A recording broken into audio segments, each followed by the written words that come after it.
Okay, so don't get mad at me because I put the quilt on the floor, but I promise you, I swept the floor really well, but before I laid this down on the floor, but I'm actually going to wash it anyway once I get the the binding on the edge.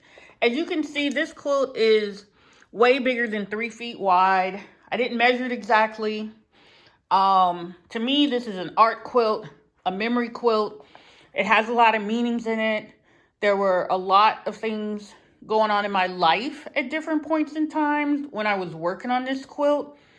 So some people who say they see different patterns in the quilt that are symbolic. All I know is I didn't do that intentionally, but I love my quilt. I wish I had actually spent more time working on the intricate piece section in the middle, but I didn't. And actually, that kind of happened because this one fabric that's red, white, and black, I don't know if you can see it, I didn't get enough of that fabric.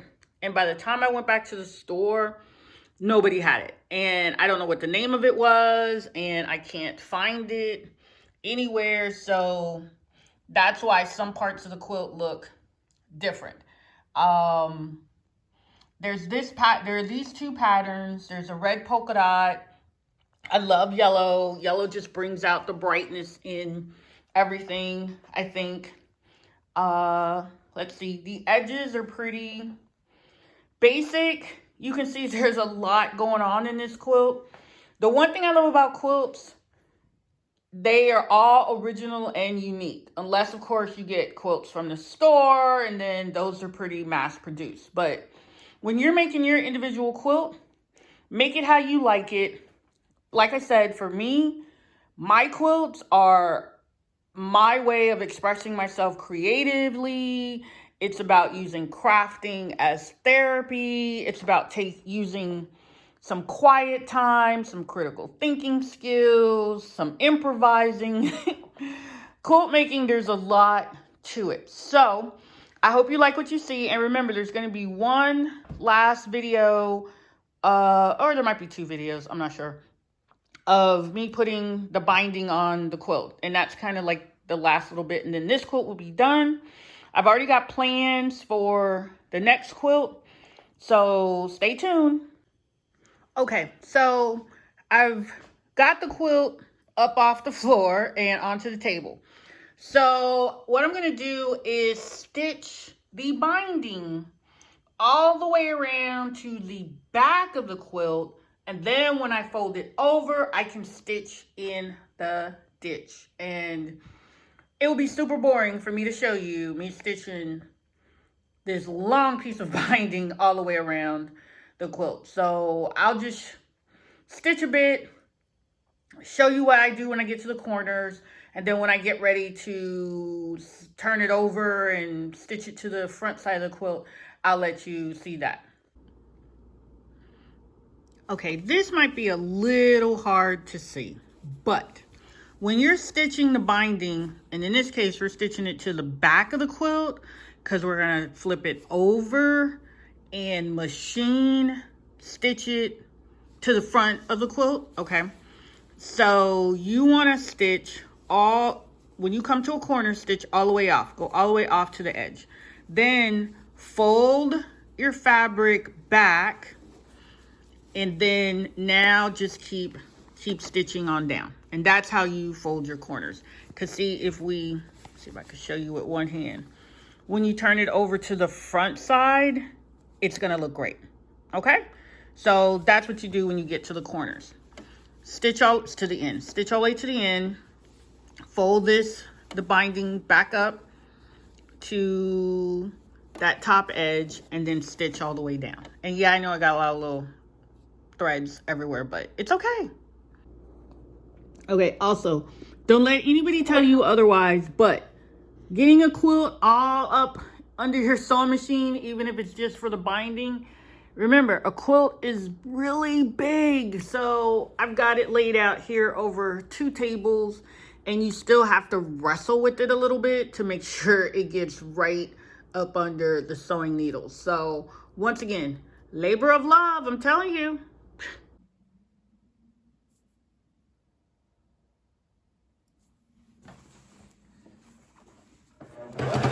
Okay, so this is me just attaching the binding to the edge of the quilt so that I can flip it over.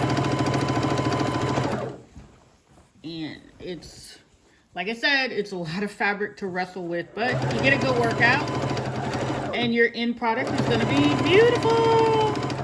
Now I know some people might use a walking foot or stitching a walking foot. But I'm good with this, and I know sometimes people use those gloves which kind of help you grip it, but I think me and my machine, we're getting the job done. It'll be fine.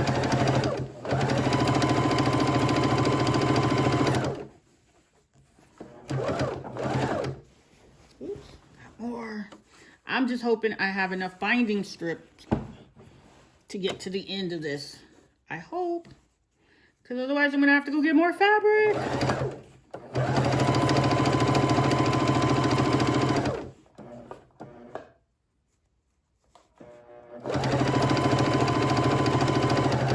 And definitely after you've done all this work, this is a part, take your time. Because you don't want to have to spend time pulling all these stitches out if you do it wrong.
Remember, stitch all the way off to the edge.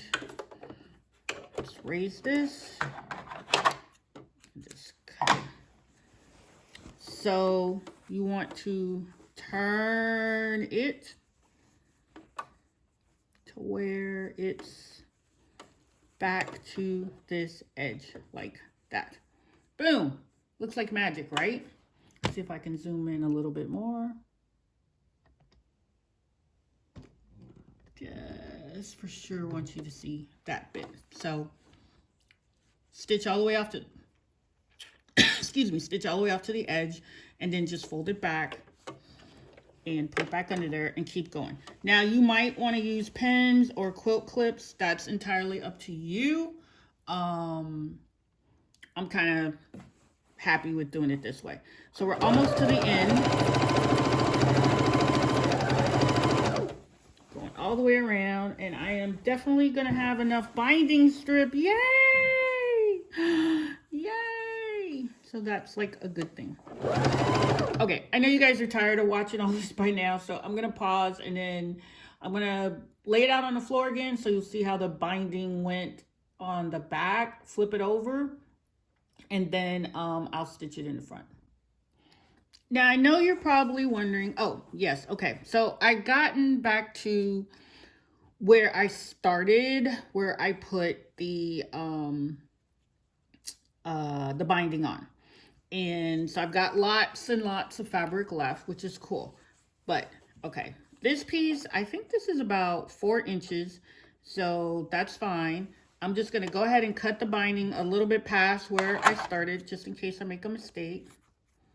So we're going to cut that. And woo, we got all this beautiful binding left. Maybe enough for a smaller blanket or project later. So since I spent all that time ironing it, I'm going to fold this back up nice and neat so if I use it in another project, it'll be good to go. So, okay, I'm being messy here, but okay, we got it. All folded up. So we had lots of extra. And if I had measured, I probably wouldn't have had this much extra, but that's me. If you need to measure, you measure. Me, winging it. Okay, so now what I want to do, I'm gonna fold this a little bit so we don't have this jagged edge. So I folded that in about, it's about 1/4 of an inch.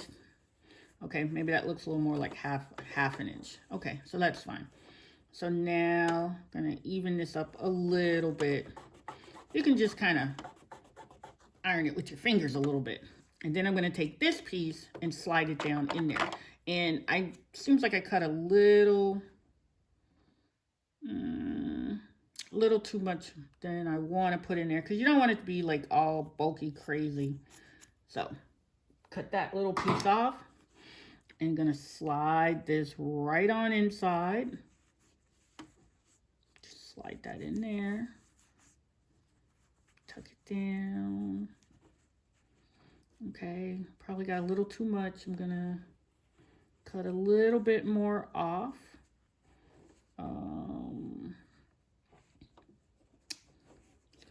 There, it goes there. So that's where the stitch is. Cut off a little bit, and if I don't, it's gonna look odd. So we'll cut that. So as you can see, it's a little bit past this stitch right here. So now I can just slide this on the inside, make it all nice and even. Take your time. That's in there, tucked in. Nice, nice, nice. Tuck, tuck, tuck. Okay, cool. So now you're just gonna stitch right down over it. And then we'll be ready to flip it over and finish it from the front. We're almost done. But I will tell you some secrets, something I'm gonna do. It's not a secret. I'm going to use my embroidery machine and put some words of love on here.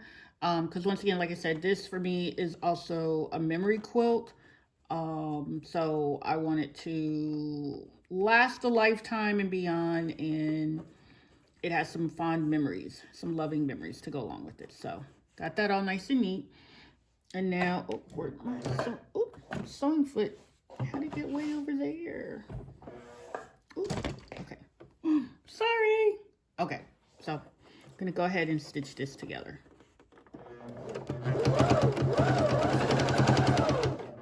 Take your time, remember.